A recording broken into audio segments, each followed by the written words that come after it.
Metro மெட்ராஸில் இன்றைக்கி நம்ம ஒரு சூப்பரான ஐட்டம் பார்க்க போகிறோம். இன்றைக்கி நான் உங்களுக்காக கொண்டு வந்திருக்க விஷயம் செம்ம ஹெல்தி. டப்பா ஃபுல்லாக ஸ்வீட்டாக இருக்கே, இதில் என்ன ஹெல்தின்னு யோசிக்காதீங்க. டப்பாக்குள்ளே இருக்கிற விஷயம் இதுவா அப்படின்னு நீங்கள் டக்குன்னு நினச்சிடாதீங்க. இதை பற்றி நான் சொன்ன பிறகு அடுத்த வாரம் எப்படி காய்கறி கடைக்கு போவீங்க இல்லையா, அப்போ பக்கத்தில் பழக்கடைக்கும் சேர்த்து போய் இந்த பழம் இருக்கான்னு தேடி பார்த்து வாங்க போகிறீங்க. அப்படி ஒரு விஷயம் இந்த வீடியோக்குள்ளே இருக்குது. ஏன்னா உங்களுக்கு தெரியாத விஷயத்த நான் சொன்ன பிறகு நீங்கள் அடடா இதுவா, இதுதான் நமக்கு ஏற்கனவே தெரியுமே அப்படின்னு உங்க பிரெயினுக்குள்ள இருக்கிற ஒளிஞ்சு மறைஞ்சு போன பழைய விஷயம் ஒன்று ஞாபகப்படுத்த போறேன். ஏன்னா இந்த மாதிரி பழங்கள்லாம் நம்ம சாப்பிட்டே ரொம்ப வருஷம் ஆயிருக்கும். நிறைய பேருக்கு தெரியும், ஆனா நிறைய பேருக்கு தெரிஞ்சது மறந்து போயிருக்கும். இது நாட்டு நாவல். உள்ள பாத்தீங்களா எப்படி ஒரு குட்டியா ஒரு இடம் ப்ரௌனா இருக்குல்ல, அது என்ன தெரியுமா, பூச்சி. எஸ், இந்த பழத்தில் பூச்சி விழுந்துருக்குது. ஸோ அதை நான் ஓரமாக வச்சிட்றேன். ஆக்சுவலாக அந்த பழம் ரொம்ப இனிக்கும், அதனால அதை பசங்களுக்கு கொடுக்க வேணாம், கட் பண்ணால் எடுத்து சாப்பிட்ருவாங்க. நான் ஓரமாக வச்சுருக்கேன். ஸோ இந்த பழம் பார்த்தீங்கன்னா செம்ம டக்கராக, ஆக்சுவலாக நாவல் பழம் என்ன கலரில் இருக்குமோ அந்த கலரில் பர்ஃபெக்டாக இருந்த ஒரு பழம். எப்படி பார்க்குறப்பே சூப்பராக இருக்குதுல்ல. நம்மளுக்கு கொஞ்சம் டிசைனாக கட் பண்ணி இந்த பழத்தை செம்ம சூப்பராக தட்டில் இப்போ வகை வகையாக அடுக்க போகிறோம். அதில் உங்களுக்கு அரைவெட்டு, காய், கனிஞ்சது, கனியாதது, சொத்தை எல்லாமே அப்படியே கிளியர் கட்டாக தெரிஞ்சிடும். இந்த பழத்தில் நம்ம கொஞ்சம் உப்பையும் தூவி சாப்பிட்டோம்னு வச்சுக்கோங்களேன், வேற லெவலில் இருக்கும். நான் என்ன நினச்சேன் அப்படின்னா, இந்த பழத்தை வாங்கி நம்ம ஃப்ரிட்ஜில் நல்லா ஸ்டோர் பண்ணிடலாம். சாயங்காலம் பசங்க ஸ்கூல் விட்டு வந்தோடனே இதை எடுத்து கொடுத்துடலாம், ஆளுக்கு ரெண்டா கடன்னு சாப்பிட்ருவாங்கன்னு நினச்சேன். பட் அங்கே தான் தப்பே. ஏன்னா இந்த டப்பாவை ஓப்பன் பண்ண உடனே நீங்கள் எப்படி சர்ப்ரைஸாக ஸ்வீட்டுன்னு நினச்சி உள்ள பழம்னு நினச்சி சப்புனாச்சோ அதே மாதிரி தான் பசங்களுக்கும் ஆயிடுச்சு. ஆக்சுவலாக இந்த பழம் கரையர்ன்னு இருக்கு, எங்களுக்கெல்லாம் வேணான்ட்டு வாய் கொழுப்பாக பேசிட்டு ஓடிடுச்சுங்க. பட் விடுவோமா நம்ம? இந்த மாதிரி பழங்கள்ல இருக்கக்கூடிய எல்லா விஷயங்களையும் நம்ம என்னதான் எடுத்து சொன்னாலும் அவங்க கண்ணுக்கு கலர்ஃபுல்லாக அட்ராக்டிவாக இருந்தாதான் பசங்க சாப்பிடுவாங்களே. அதனால நம்மளும் கத்தி எடுத்து கடகடன்னு சில பல வித்தைகளை காட்ட ஆரம்பிச்சாச்சு. இந்த மாதிரி பழத்தை 4-3 வகுடெடுத்து அப்படி இப்படின்னு வெட்டி கீத்துகளை போட்டு டிசைனாக வெட்ட ஆரம்பித்தேன். பக்கத்தில் உட்காந்து சும்மா வேடிக்கை தான் பார்த்தாங்க. ஊட இந்த சொத்த பழமும் கொஞ்சம் கடுப்படிச்சிருச்சு. இருந்தாலும் நேச்சுரலாக நமக்கு கிடைக்கிற விஷயத்துல இதுவும் உண்டு இல்லையா.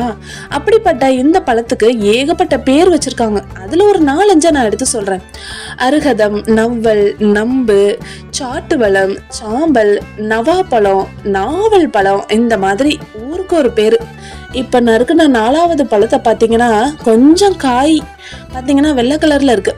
இது அவ்வளோ இனிக்காது, பட் நல்ல துவப்பா இருக்கும். இந்த பழத்தை சாப்பிட்டுட்டு தண்ணி குடிச்சிங்கன்னு வச்சுக்கோங்களேன், தண்ணி நல்லா தித்திக்கும். பழம் தித்திக்காட்டி தண்ணி சூப்பராக தித்திக்கும், அந்த அளவுக்கு துவப்பு இருக்கும். ஆக்சுவலாக நம்ம பாக்கு, நெல்லிக்காய், நாவப்பழம் இதெல்லாம் சாப்பிட்டுட்டு நீங்கள் தண்ணி குடிங்களேன், அந்த டேஸ்ட்டு சூப்பராக அப்படியே மாற்றி கொடுக்கும். தண்ணி நல்லா நெல்லிக்காய் சாப்பிட்ட பிறகு இனிக்கும்.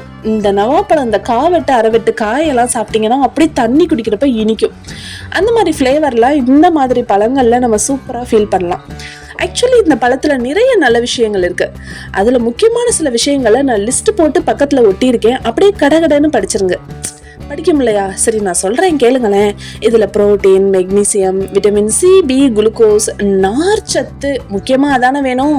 ஸோ நார்ச்சத்து, கால்சியம், பாஸ்பரஸ், இரும்பு சத்து, இந்த மாதிரி ஏகப்பட்ட விஷயம் இருக்குது. ஆக்சுவலாக இந்த ஒரு குட்டி பழத்துக்குள்ள இம்புட்டு விஷயமானு கேட்டால் அட ஆமாங்க.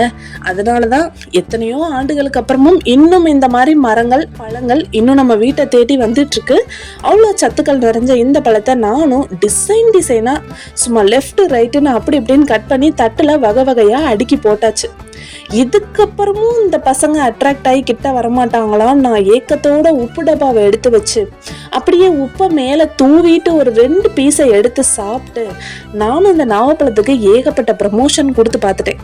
ஆனால் கூட பசங்க இதை எடுத்து சாப்பிட்றதுக்கு இன்ட்ரெஸ்டாகவே வரல. அப்புறம் நான் ஒரு 2 கீத்தை எடுத்து அப்படியே ஸ்டைலாக அப்படி இப்படின்னு பழத்தை அப்படி காமிச்சிட்டு சாப்பிட ஆரம்பிச்சு ஆஹா ஓகோன்னு 2 வார்த்தையை போட்டேன் பாருங்க. அடடா செம்மையா இருக்கும் போலையேன்ட்டு அப்பதான் மெதுவா ஒரு குட்டி பிள்ளை ஊட வந்துச்சு. நான் எடுத்து சாப்பிடவாமா அப்படின்னு ஒரு சின்ன கேள்வி. இதுக்குத்தானே இம்புட்டு நேரம் மாங்குன்னு வெட்டிட்டு இருந்தேன், எடுத்து சாப்பிட்டு பார்த்துட்டு சொல்லுங்கன்னு சொல்லவும் அப்புறமா ஒரு துண்டா எடுத்து சாப்பிட ஆரம்பிச்சாங்க. பசங்களுக்கு தட்டுல வச்சுட்டு எனக்கு ஒரு 8 பழத்துல உப்பு லேசா தூவி நானும் குலுக்கி ரெடியா வச்சுக்கிட்டேன். நம்ம இதை இப்படியே கடிச்சு கடிச்சு சாப்பிட்டுக்கலாம் அப்படின்னு. சரி ரைட், இப்ப சாப்பிட்ற டயத்தை நெருங்கிட்டோம், நம்ம ஒரு பழத்தை எடுத்து ட்ரையல் பார்க்கலாம்னு சொல்லிட்டு எடுத்த முதல் பழமே அடடா என்னவா பழுத்திருக்கு, கலரை பாத்தீங்களா, அப்படி ஒரு தித்திப்பு. பழம்னா இதல்லவோ பழம், நம்ம கடிக்கிற பழத்துலதான் இந்த மாதிரி ஆகணுமா, பசங்களுக்கு இதை வெட்டி வச்சிருக்கலாமேன்னு லைட்டா தோணுச்சு. இருக்கட்டும், நம்ம எடுத்தாச்சு, இதை ஃபுல்லா சாப்பிட்ருவோம் அப்படின்னு ஒரு வாயு கடிச்சு சாப்பிட்றப்போ அவ்வளோ ஒரு தித்திப்பு.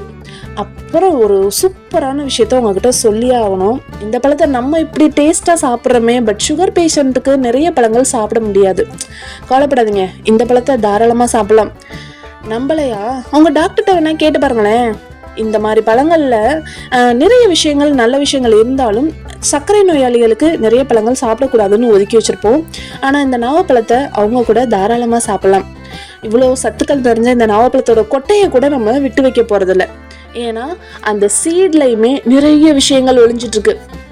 நான் சொன்னேன் இல்லையா, உங்க மூளைக்குள்ள ஏற்கனவே உள்ள இருக்கிற ஒரு பழைய விஷயத்த தட்டி எழுப்ப போறேன்னு, அது இதுதான். ஏன்னா நவாப்பழத்துல இவ்வளோ சத்துக்கள் இருந்தாலும் இந்த நவாப்பழம் ரொம்ப வருஷமாவே சர்க்கரை நோயாளிகளுக்கு சாப்பிடக்கூடிய ஒரு பழமா இருந்துட்டு இருக்கு. சைடு கேப்ல தட்டுல கடகடன்னு காலி ஆயிட்டு இருக்கு. நோட்டீஸ் பண்ணீங்களா?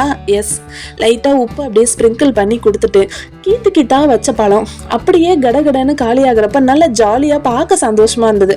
ஓகே, நம்ம உட்காந்து மெனக்கெட்டு ஒரு 10 நிமிஷம் வேலை பார்த்ததுக்கு நல்ல பலன் கிடைச்சது. பசங்களை ஃபோர்ஸ் பண்ணி சாப்பிட வைக்கிறத விட அவங்கள அட்ராக்ட் பண்ணி இதை சாப்பிட வைக்கிறது இன்னும் கொஞ்சம் டஃபஸ்ட் ஜாப் தான். நம்மளும் கொஞ்சம் அதுக்காக மெனக்கிடணும். இதை சாப்பிடு அதை சாப்பிடு சத்து இருக்கு அப்படின்னு சொன்னாலும் அவங்க போரிங் ஆகி ஓடிடுவாங்க. இப்போ பார்த்தீங்களா, கட் பண்ணி வைக்கிறதுக்கு கூட எனக்கு டைம் இல்லாத அளவுக்கு ரஷ் பண்ண ஆரம்பிச்சிட்டாங்க. சீக்கிரம் வெட்டி கொடுங்க, நாங்கள் சாப்பிட்ணுன்னு. அதனால முன்னாடி உட்காந்து ஸ்டைலாக கீத்து போட முடியல. இப்போ வேகமாக நம்ம வீட்டில் காய்கறி கட் பண்ணுற மாதிரி படபடன்னு கட் பண்ணி போட வேண்டியதாயிடுச்சு. ஏன்னா அவங்க சாப்பிட்ற ஸ்பீடு அந்த மாதிரி. ஸோ குழந்தைங்க வேகமாக அந்த இன்ட்ரெஸ்ட் போகங்களையும் சத்தா 2 விஷயத்த சாப்பிட்றதுக்கு நம்ம கொஞ்சம் மெனக்கிறது நமக்குமே மனசுக்கு திருப்தியாக தான் இருந்துச்சு. ரைட், ஸோ இந்த பழத்தை எல்லாருமே தாராளமாக சாப்பிட்லாம். இந்த பழத்தில் இருக்கக்கூடிய சத்துக்கள் என்னன்றதையும் லிஸ்ட்டு போட்டு சொல்லிட்டேன். இந்த பழத்துடைய பேரெல்லாம் என்னன்னு சொல்லிட்டேன். ஆக்சுவலாக இந்த நாவல் பழம் நம்மளுடைய சங்க காலத்துலேருந்தே நிறைய பாடல்கள் எல்லாம் வரும். யாருக்காச்சும் அப்படி ஏதாவது கண்டென்ட் ஞாபகம் இருந்தால் கமெண்ட்ல போடுங்க, நாங்களும் கொஞ்சம் படித்து தெரிஞ்சுக்கிறோம். சரியா? இப்போ இந்த பழத்துடைய சீட் பற்றி நான் உங்களுக்கு சொல்கிறேன். இந்த பழத்துடைய விதைகளை எங்கள் வீட்டில் எங்கள் அம்மா என்ன செய்வாங்கன்னா, பழத்தை சாப்பிட்டு கொட்டையை பத்திரம் பண்ணி வச்சுக்குவாங்க. அதை காய போட்டு இடித்து பொடியாக்கி அதையும் தண்ணியில் நல்லா கொஞ்சம் வெதுவெதுப்பாக போட்டு கலக்கி சாப்பிடுவாங்க. அல்லது கஷாயம் மாதிரி ஒரு 1/4 ஸ்பூனும் போட்டு கொதிக்க விட்டு வடிகட்டி குடிப்பாங்க. ஆக்சுவலாக இதெல்லாம் எதுக்கு சாப்பிட்றாங்கன்னு அப்போ தெரியல. பட் இப்போ நம்ம இதை பற்றி குழந்தைங்களுக்கெல்லாம் சொல்ல வேண்டிய கட்டாயம் இருக்கிறதால இதெல்லாம் என்னன்னு தெரிஞ்சுக்கிட்டு நம்ம சொல்லணும் இல்லையா? ஸோ இது நம்மளுடைய அந்த சீடே பார்த்தீங்கன்னா நமக்கு சிறுநீரகத்துக்கு ரொம்ப நல்லது. அதனால பழத்தை சாப்பிட்டுட்டு கொட்டையை தூக்கி போட்டுறாதீங்க. அதையுமே நம்ம வெயிலில் நல்லா உலர்த்திட்டு பொடி பண்ணி வச்சுக்கிட்டு நம்ம அதையுமே சாப்பிடலாம். தேன் கலந்து சாப்பிடலாம், அல்லது சுடு தண்ணீரில் கலந்தும் குடிச்சிடலாம். ஸோ இதுவுமே ரொம்பவே ஹெல்த் பெனிஃபிட் நிறைஞ்ச ஒரு சூப்பரான சீடு. ஸோ நமக்காக இந்த ரொம்ப அருமையான சத்துக்களை கொடுத்த இந்த நவாப்பழத்துக்கு ஒரு சூப்பர் தேங்க்யூ. அப்புறம் இந்த நவாப்பழத்தோட லாஸ்ட் பைட்ல நான் கொஞ்சம் சால்ட்டையும் போட்டு ப்ரெஸ் பண்ணி அப்படியே ஸ்கூல் வாசல்ல நவாப்பழத்தை வாங்கி கடிச்சுக்கிட்டு சாப்பிட்டு என்ஜாய் பண்ண மெமரிஸோட இந்த வீடியோவை முடிக்கிறேன்.